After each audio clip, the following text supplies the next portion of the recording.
Paradox is a design used to train a working group in the use of paradoxical and creative thinking to look at problems in new, fresh ways. You're doing what appears to be the opposite of what you intended to achieve your particular goal. It might sound strange, but this tactic can be very useful when you're trying to change a person's predictable response to break a repeated behavior loop. This design can help a team generate new approaches to solving habitual behavioral problems with individuals or with the team itself. It works because human beings like to function in habitual ways. Just as we can predict another person's response to a given situation, we can also respond predictably to another's behavior. Often when we are in conflict, this results in habitual responses on both sides and the same dissatisfied feelings over and over again. It can leave people feeling unheard or misunderstood. The good news is that we can use Paradox to change both our response and other people's responses. Step 1. The setup. This design doesn't need any physical setup. The only thing you need to do is to make sure the participants understand a few assumptions and have a basic grasp of paradoxical thinking. Let's take an example team with 15 people. Divide them randomly into 3 groups of 4 and 1 group of 3. These small groups will ensure a high level of participation. First, outline the following assumptions for the group to guide them in their thinking. 1. Any solution offered should not be seen as a punishment. This means you have to think about how the solution will be received and the consequences for the parties involved. 2. You're talking about behaviour, not about personality traits that cannot be changed. This is not therapy, simply a strategy for solving a perceived problem about how someone acts in predictable, often annoying ways. 3. You're attempting to influence a behaviour that may be part of a larger problem. Removal of the symptom, the repetitive, annoying or dysfunctional behaviour is our goal, not fixing any larger problems that might exist. For example, someone may interrupt people. That would be the behaviour, not the fact that the individual came from a family of individuals who never listened to them. Our goal is not to feel helpless in the face of such behaviour. 4. Consider that often the problem is in our solution, that is, our response to the other person's predictable behaviour. Thus, if an individual is perpetually late and our response is to wait and be late with them as we boil inside, then the paradox to our waiting would be to leave and deal with an entirely new reality, maybe after a warning or 2. Often we are so busy blaming the individual, or being angry or annoyed, that we fail to see other possible responses. Now give the 4 chosen groups an example of paradox in action. You can change the details here to fit your particular situation. My husband leaves his clothes on the bedroom floor and I resent picking them up, but predictably, I pick them up and end up nagging him. The paradox would be to not pick them up for a month and perhaps nicely suggest that we need to both be responsible for our own clothes. The problem will be whether I can stand the mess until my husband comes around to my understanding. A non-paradoxical but creative response would be to let him know that all clothes found on the floor will cost him $5 for socks, $10 for a shirt, and $8 for underwear.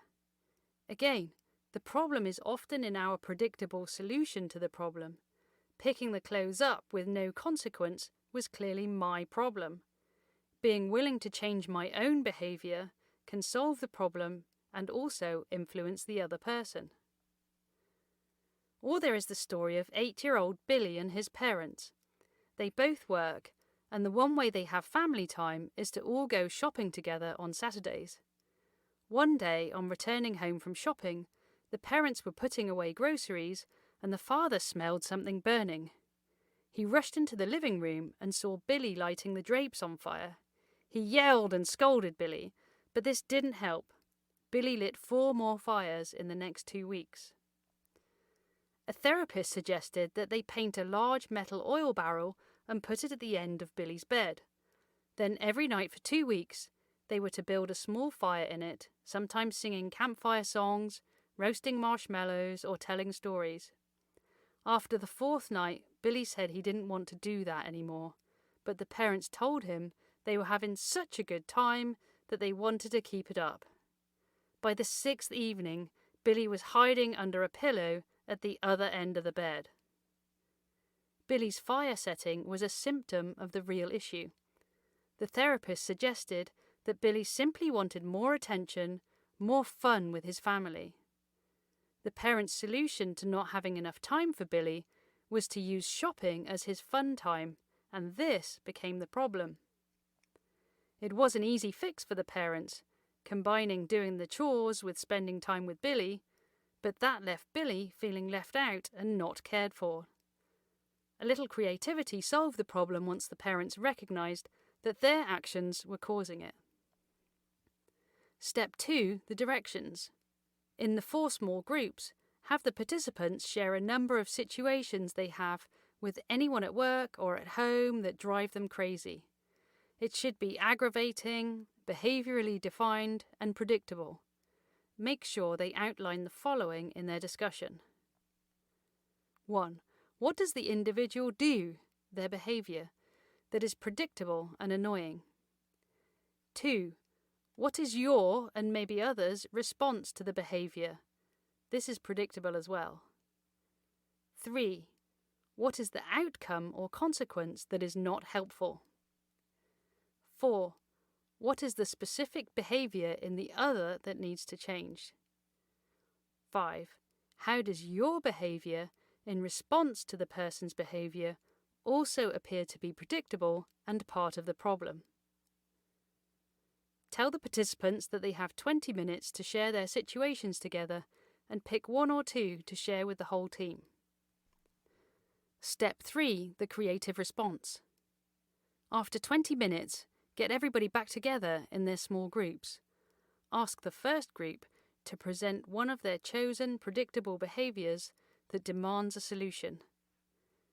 Now give the other 3 working groups 7 minutes to generate a creative, hopefully paradoxical solution for the consideration of the presenting group. Have each working group in turn offer their creative solutions to the presenting group. Suddenly they will have 3 or 4 interesting, creative, and in some cases paradoxical solutions to consider. Remember that the problem is often in our solution and is the trigger to more conflict. Our goal is to alter the predictable behaviour of the other person with our creative solution and to change our own often predictable response. As the facilitator, comment about the creativity being generated because of the different way of looking at a problem. Make sure the solutions are not critiqued. The best ideas are usually obvious. If you can add perspective to a solution, do so. Here is a summary of the steps with the timing for each. Step 1, the setup. Step 2, the directions. Step 3, the creative response. The total design takes 70 minutes.